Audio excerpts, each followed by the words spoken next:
What's up, everybody? Welcome to another edition of the Fantasy Cheat Sheet. I'm back, y'all. It's me, Marcus Grant, joined by Michael F. Florio and Laquan Jones. Appreciate you guys holding it down for me the last couple of weeks while I was off being dad. Absolutely, man. Look, happy to do it, but I will say I don't think the train gets driven as well when you're not here. Oh, well, that's nice to hear, I guess. Yeah, we kind of go off topic and we kinda, figure it out. We got to do that anyway. But I appreciate I was 2 weeks ago, the kid graduated from preschool because that's a thing they do now. They have like a whole ceremony and everything. Nice. And then, they took a class trip to Disneyland the day after. And then we followed it up with a case of strep throat. So that was awesome. Shout out Disney. Shout out Disneyland. But everybody's healthy and good. And we are back for another episode of the Cheat Sheet, which also is going to include another episode of Florio's Film Festival. I know you guys talked last week about Draft Day. I didn't get to hear your thoughts, Laquan. I mean, just like summarize. How now that you've seen it, your thoughts on Draft Day? It's a good movie, man. It is a good movie that I will make a tradition to watch every year before draft. And like, there's a lot of funny moments in there, man. Like a lot. Like intentionally funny moments, or No. just like moments that you're like, that's weird and crazy and bad and dumb. The Like, guy that on? oversold when he was explaining the whole like $100 bill at the end of the playbook, and who gave it back? It was Brian Drew. Like, I was just like, he oversold that. But give that guy an Oscar. I mean, it's one of those things where it's good, and Flora, you've said this too. It's good and entertaining, I guess, in the context of just a movie. But if you're watching it as a football fan who really follows this stuff, like, this movie's terrible. Yeah, there's no way at all any of this happens. Like, no way. Oh, man. We're due for an update, right? Like, it's been a full decade since that movie came out. Yeah. Let's run it back. What happened to Bo Callahan? Oh, yeah. What did Vontae Mack end up having a really great career? Like, whatever happened to some of these guys? Sonny Weaver Jr. is probably out of a job by now. He's on TV. Sonny Weaver Jr. is on. He's probably working at NFL Network as a draft analyst alongside Daniel Jeremiah. Like, that's probably what happened. In the alternate universe, that's definitely real. That's exactly what happened. That Jags GM, he never got another job. No, he's he has resorted to becoming anonymous scout on Twitter. That's his thing now. That's his deal. Yeah. Anyway, we'll get to the film festival with what was at least what I thought was a banger of a movie. We'll get to that a little bit later on. But let's talk some football stuff at least a little bit. Saw this thing from Sean Payton talking about the quarterback competition in Denver. I mean, Bo Nix is there. Jarrett Stidham is there. They go and get Zach Wilson. He said they're, quote, all orphaned dogs. I don't 100% know what he means by that, but Florio, I mean, I know you have a dog. You love Callie. She's wonderful. Would you want an orphaned dog at quarterback? Like I said, I don't even know what it means, but I don't feel like that's something I don't want. I wouldn't want any kind of dog at quarterback. I mean, they have no attention span. They just gonna get distracted. I don't know what he means exactly. My takeaway was like, they're all guys who have like struggled to find a home, and they're up for adoption, I guess. And like Sean Payton went and filled out the forms, and now he's taking them all home. I don't know, but I get saying that about Zach Wilson. I get saying that about Jarrett Stidham. They both have bounced around the league and struggled to find a home. You just used the 12th pick on Bo Nix. You should. I know he transferred in college. If he's an orphan dog and you use the 12th pick on him, that's a you problem. That is a you problem, Yeah. 100%. Yeah, I'm with you. I think it's just more that, like, for Stidham and Zach Wilson, they just struggle to stick in one place. Just a weird analogy to use. It's weird. Hopefully, he was saying that they could have that dog in him or something. I don't know. And Maybe. That was just terrible. Maybe. It's just wild. But it is also very Sean Payton-esque for that to happen, too. Is there a weird universe where I can see Zach Wilson winning the starting job somehow? I mean, Just I to start guess the season. in, Just you to know, start the season.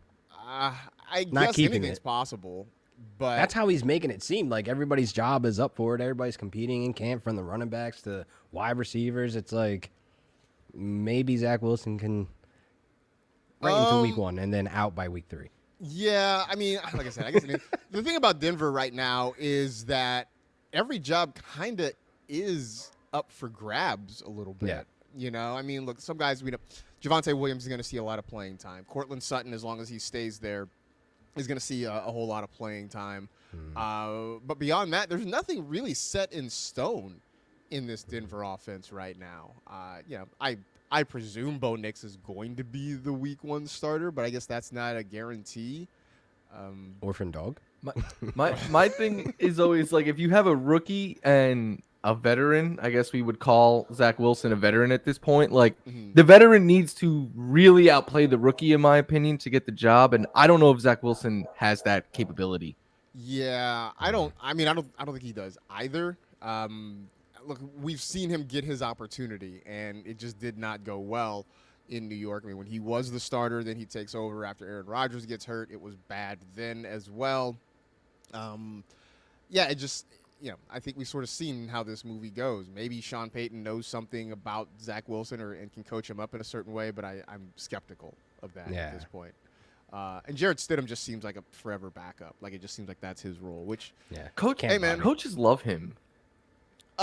Maybe he's a good guy. He's probably a good guy, and I would say this. He seems like one of those guys who lands as a coach somewhere, right? Like, whenever he's done playing, he's going to end up being a coach somewhere. Just, you know, like a guy who necessarily couldn't put it together on the field, but probably knows all of the, you know, can understand the offense, can explain the offense. There's a lot of guys like that, right? Where, like, you know what to do, you just physically can't necessarily make it happen, which consequently is why a lot of, I think, really great players struggle as coaches. You know, like, because as a player, you could just do it. You were physically gifted enough to just do it and maybe even succeed where things kind of broke down. You know, you can't just be Tom Brady and just be like, well, just go out there and do it, man. Like, it's like, it doesn't, the ultimate example of a guy like that is always Nathan Peterman. I just pulled up his career. This is his 7th year in the league this upcoming season. Wow. He has 712 passing yards, 4 touchdowns, 13 interceptions in his career. Wow. Wow. He also had How is he still 7 years in the league? I mean, he Who had knows? that one game where he had, 6 interceptions in the first half? When they benched Tyrod Taylor and benched almost Tyrod cost Taylor. themselves the playoffs, I was furious because I'm a That's right, he was huge a Bill Taylor then. fan. He was a Bill. He was a Bill. That was that was. It's funny. I remember this was years ago. Obviously, our friend James Coe was still with us here at the network and on the pod, and we would always do like a hot take segment at the end of one of our shows. And his hot take for that week was that Tyrod Taylor was going to outscore Nathan Peterman in fantasy points, and we're like, "What? Tyrod got benched? Like, there's no way!" And Tyrod Taylor outscored Nathan Peterman. Nathan Peterman finished with like -7. Yeah. Oh, yeah. And 5 interceptions. Jeez. Tyrod easily outscored him in that game. That was a great moment in James Coe history for sure.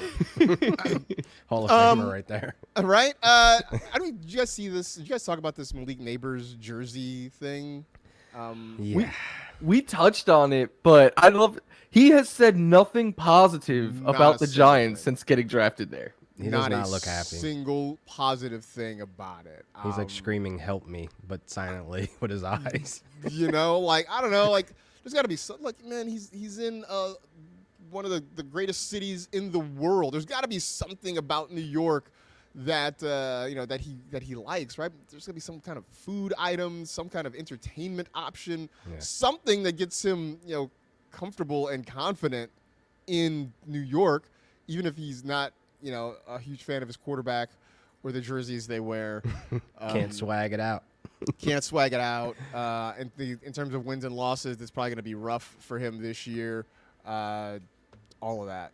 So, In his defense, those are the ugliest jerseys ever. Oh, absolutely. No, give me the Bumblebee Steelers jersey or the Green Bay Packers jersey with the Power Ranger circle.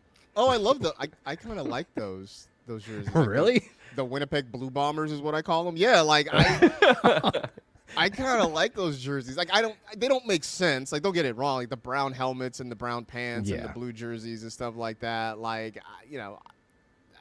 I can't explain why I like them. I just like them. The Steelers look like prison outfits. Like I'm not a fan of those. I'm not doing that. No. Yeah, man. Neighbors. Look, man. I'm just doing my time. You'll be doing at least 4 years, bruh. Maybe 5, depending on how well you perform and whether or not they want to lock you up for that 5th year. Just be prepared for that, for sure. Wow.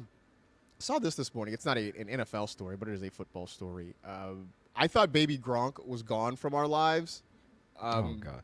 I thought that was Tyler Higbee, according to my friends back home. Well, there's been a lot of Baby Gronks that have come through. Like T.J. Hawkinson, I think was Baby Gronk at one point. Tyler Higbee was Baby Gronk. There've been a few of them that have come through, but now there's a kid, Baby Gronk, who we first met him because he was getting rizzed up by Livy Dunn, which, again, none of those words are in the Bible. He apparently, which I missed this, that he I guess had committed to Colorado. He said he was going to go play for Deion Sanders in Colorado. Now, mind you, I think this kid's like 10. He's like 12. I'm about to say he's not older than 10. Right. Like, Deion might not even talking be at Colorado by the time he's old enough to play college football. But whatever, it was short-lived because he has flipped his commitment from Colorado to Nebraska, which I'll say this. I'm old enough where in the 90s, this would have been a huge deal. Because, I don't know if you guys know this, but back in the 90s, Nebraska-Colorado was a really big rivalry. Like, they were in the Big 12. Was it the Big 8? It was probably the Big 12 at that point. But they were, they were rivals, and they would usually play some really big, impactful games against each other every year. I mean, since then, there are different conferences. Neither team is very good. But it was, a big deal back then. Now, whatever. But I guess he tweeted, Baby Gronk flips to Nebraska, and it's his little baby head photoshopped on an actual player's head. But he also got community noted. I love that. That's the best part of this. The community on the bottom is Baby Gronk has not received an offer from Nebraska. Period. That's it. I was gonna say I just looked it up. He is legit 11 years old right now. Yeah, this kid is oh my God. Let him be a kid. We shouldn't be declaring what college an 11-year-old is going to go to in 9 years or whatever. Hey, I mean, look, I've seen this happen before where I know, in the past, Lane Kiffin was out there, getting verbal commitments from 8th graders and that sort of thing. But, 11 years old feels early. Yeah. Who's going to draft them in their Devy league? Oh. We gotta hit up some of our Devy folks and say, and ask, is Baby Gronk on their radar? Are they rizzing up? Are they rizzing up Baby Gronk right now? Did you guys see a week ago? He was at a camp and some corner just look, another kid. I don't know the kid, but he locked him up and was talking the whole time. And I'm like, this is what this kid is gonna deal with the next however long he plays football now because his dad and he's known as Baby Gronk and everyone wants to shut him down. Oh, this kid's going to totally go to some liberal arts college and be a philosophy major. At some point, he is going to give up football altogether and do something he's going to go live in the woods and be a sustainable farmer and grow his hair out long or something. He really is going to do that. I would be shocked if this kid ends up actually playing college football or even NFL football or anything like that. I just can't see that happening. We'll see. We did get a question in the chat from I Am Him, which if you really are him, you probably wouldn't need our advice. But anyway, redraft and PPR. Hey guys, would you trade Devontae Smith for Stevenson and Addison. I'm guessing that's Ramondre, right? Laquan, would you make this deal? Okay. Absolutely not. No. Give me Mr. Consistent. Skinny Batman. Skinny Batman? Skinny Batman. Yeah. His logo is Jalen Hurts, so you're an Eagles fan, clearly. Traitor. I'd rather Smith as well. I'm with Laquan on this one. Yeah, I mean, I think that's probably it, especially because this feels like somebody trying to give you 2 dimes for a quarter. Yes. You know, it's Perfect. like Addison has big questions around him with the quarterback situation there in Minnesota. Stevenson now has some competition in the backfield and just, again, an offense that's going through a major revamp. Yeah, this is one I would probably stick with Devontae at this point. It's one of those things where, like, you could be like, at the end of the year, Stevenson and Addison will have more combined fantasy points than Smith, but, like, you're going to be debating each week, do I want to start Addison or this guy? Whereas Devonta Smith, you're just going to start him each and every week. So my goal is always to have as many of those players as possible that I know, like, set it and forget it. I don't have to think twice about. Yeah. Keep the good players, consistent players, and don't acquire headaches of figuring out who's going to be doing what each week. No. I got to ask, though, do you guys have any concerns, I'll start with you, Florio, about Ramondre Stevenson this year? Because, like, last year, he was sort of the one thing we could count on in New England. He was the most consistent option, but you know, they have Antonio Gibson there who's getting a whole lot of love in OTAs. Do you have any concerns about Ramondre? To me, it's pretty similar to last year when they brought Zeke in, and I know Gibson is a little bit younger, probably a little bit more explosive at this point. I still think Stevenson will see the bulk of touches. I could see it being something where, like, 2 out of every 3 drives goes to Stevenson and the third goes to Gibson or something like that. So it does lower his floor and his ceiling a little bit, but you're getting him where you're getting him now in, like, the 6th round, something like that. I'm okay with it, but I will say after last season, last year I was like, I want this guy on my team. This year I'm like, if he falls to me, I'll consider it because of where he goes, but I'm not, like, actively trying to get him. Yeah, I mean, Laquan, my fear is, and you can either tell me I'm crazy or not, but is that Gibson sort of cuts into his target share.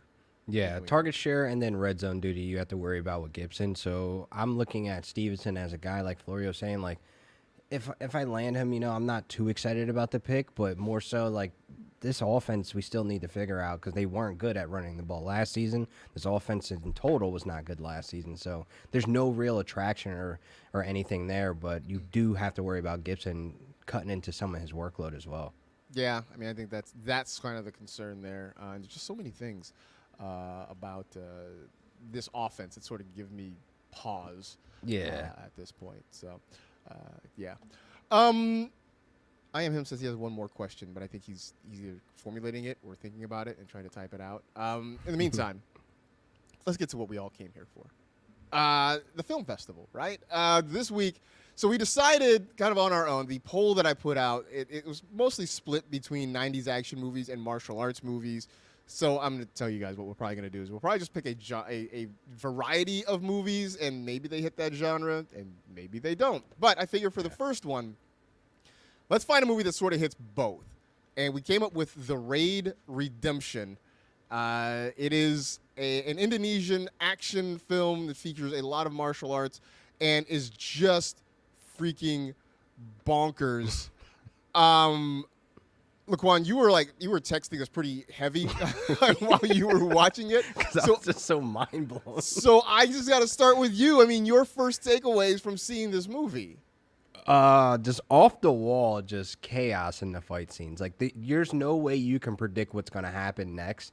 I mean, like, the broken door seal. I mean, that was what took me. I was like, yo, what are we doing? Like, I've never seen that done in a movie ever. Like, that was just flawless. The fight scenes, A+. Yeah, the main character. Like, let me just start with the basic. It's a simple premise. There is a drug lord who's holed up in a high-rise apartment building, and the cops are basically raiding the building, trying to take this guy out. I mean, that's the simple premise of it. Of course, obviously, everybody in the building is trying to protect this drug lord because he's offering them, free room and board, Free rent. basically free rent in the building if you can help eradicate the cops. So all of these criminals and drug addicts are fighting the cops, and it is wild. Florio, I mean, your initial takeaways from this movie. The scene that Laquan talked about got an audible reaction out of me, something I can't say on this show, but I was like, wow. The dude, I believe his name is Mad Dog. Yes. Is absolutely insane. Like, his fight scenes are maybe the best I've ever seen. Like, those were incredible. After his first fight scene, and he just walks away like nothing happened, I was like, this dude would never be able to move his body again. And then the second one happens, and you're like, wow. The action, the fighting, amazing. I will say, I had zero investment in the storyline or the characters per se. Yeah. I know it's good guys versus bad guys. I found myself rooting for like Mad Dog when he was fighting because he always stacks the odds against him. He puts his gun down in the one fight. He lets them fight him 2-on-1 in the other. And then, so I was rooting for him. The lieutenant led those cops there without telling any of them. I was like, he's the bad guy in this movie, not the bad guys, but the action and the fighting. Woo! It was insane. Yeah, I mean, I was like as I'm watching this, trying to figure out like who had the most gruesome deaths. I mean, it's probably the guy who, the main character leaps backwards through a doorway and snatches someone's head down onto a jagged, broken door and impales them by the. I literally screamed. A lot of people get stabbed in the neck in this movie. I know there are a lot of neck stabbings in this film. One that was probably not so gruesome, it wasn't so graphic, but was maybe hilarious, was a guy jumps through a hole in the ceiling and is immediately shoved out of a window. Like, you don't even, it happens so fast, you don't see the guy's face, you just see a blur of color come through the ceiling and then go immediately shoved out the window. And like, that one was maybe the most comedic one of all. I mean, obviously, there's not a lot of realism in this film, but I thought the thing that did make me groan the most was near the end when I think his name is Andy, the main character's brother. They found out that he's kind of a traitor because he sort of knows somebody for the cops. Mad Dog has him hung up and is tenderizing his ribs. He is let down and immediately proceeds to fight right after this. Yes. Like, your shoulders would be on fire just from hanging from the ceiling like this. You'd have no ribs. You have no ribs. I mean, you've just been getting worked over in the midsection repeatedly. And you hop up and you are, like, fully engaged in a high-level martial arts battle. Like, that's insane. If it's me, I'd be like, hey, bro, I'm gonna cheer you on from the sidelines. Yeah. I'm gonna sit over here in this corner and try to catch my breath and nurse my wounds. In that exact scene, the dude Mad Dog gets stabbed in the neck, like you said, it happens a lot, with like a light or whatever. Yeah. And then continues to fight two guys for a solid 5 minutes with just a thing sticking halfway out of his neck. Right. And in fact, it was like he had more energy after he got stabbed in the neck. Yeah, I was about to say, he was more amped up. Like, he was ready to go. He fought harder. As crazy as the beatings that they all take, like the dude Andy gets his head in that fight slammed off the ground like 6 times, and then he just jumps back up. More unrealistic than that was the stamina. Those guys never tired out. Mm-mm. And another thing, I only saw one person reload that entire movie, by the way, and that was in the beginning. So I'm like, they have unlimited bullets. What is going on? Unlimited bullets and unlimited stamina. They go from having a small army's worth of guns to no guns in like 10 minutes. And 10 minutes into the movie, they're gone, though. All of them. All of the guns. Now we're straight hand to hand. We're on to knives and fists now. Like, that's it for the rest of this movie, for sure. Insane. I assume you guys would watch this again if given the opportunity. I'm watching part 2 before I watch it again. That's like, I have to watch part 2 now. Like, I'm invested now because like they were able to capture like a 90s like feeling. Like, my wife thought it was a 90s movie. She's like, "Oh, you're watching a movie from the 90s." I'm like, No, this is actually like 2011. It just kind of feels like it. Like it's an action, nostalgia kind of feel with the soundtrack. Like I analyze movies all the time. Like the music, the soundtracks behind it was always like a good vibe. So I'm definitely watching too. One of the guys from Linkin Park, I think it was Mike Shinoda, that was like behind the soundtrack. Wow. I gotta look it up. Yeah, I believe that's who it was that had a lot to do with the soundtrack. Yeah, for this one. if you asked me after, I would not have guessed 2011 is when that movie came out. No, no, I had to look it up because I was like, this movie seems like newer, but not really. And I'm like, yeah, 2011. 2011, not that far ago. Yeah, so we'll figure out a new movie for next week, but the Raid Redemption, thumbs up, I think, all the way around. Oh yeah. Great pick. for sure. By the way, if you guys ever have suggestions for us, movies you'd like to see us watch, you can always jump them in the chat. You can hit us up on social media. Let us know. I got a couple more questions too before we get out of here. This one from Devin: what kind of split do you guys expect between Zach Moss and Chase Brown this year? That's an interesting one. I mean, we could probably do a whole show on that one, but Laquan, do you have a quick answer for it? I think for PPR upside, you're obviously going with Chase Brown. I mean, he has more of the upside in the passing game. I think Zach Moss will get the early downs and bulk of the touches, but I really don't have a take on it yet until I do some diving. I've been drafting some Chase Brown. I like him. I'm guessing Florida 60-40 in favor of Moss. Does that seem legit? Yeah, I think so. With Brown being the third down guy, the 2-minute drill guy, but last year Joe Mixon had the third most carries in the red zone. I think all of those will go to Zach Moss. Mm-hmm. And the truth, in my opinion, they're both going as RB3s right now in like the 8th round, 9th round. There's no wrong answer at that cost. Yeah, no, 100%.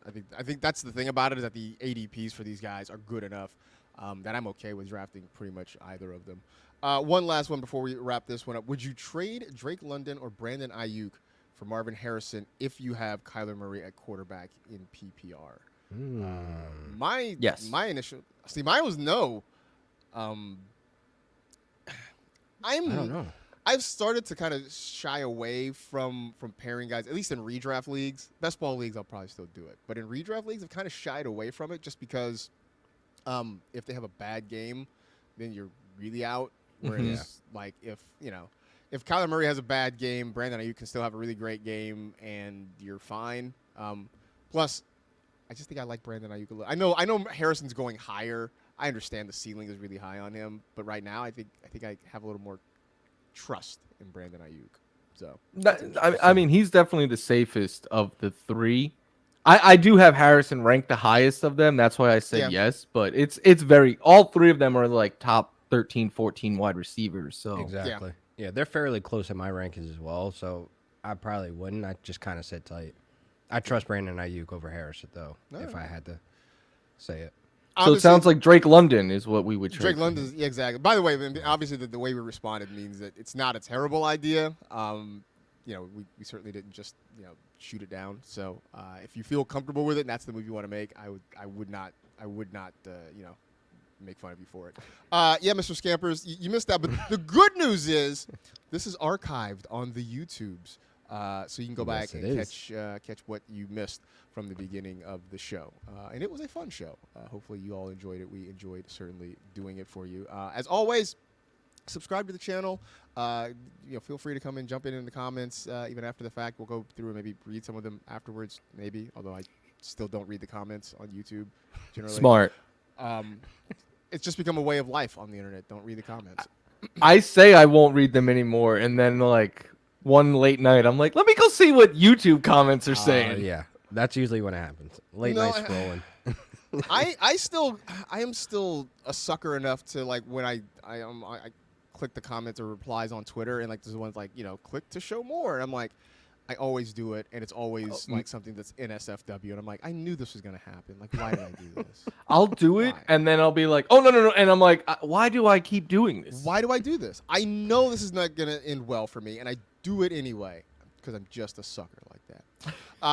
Anyway, yes, like and subscribe. We certainly appreciate it. We are grateful for it. That'll wrap up, though, this edition of the Fantasy Cheat Sheet. We're back with you next week for another episode of the podcast and then the Cheat Sheet again on Thursday. We will officially be in the month of June, which is kind of the unofficial vacation month for most of NFL media.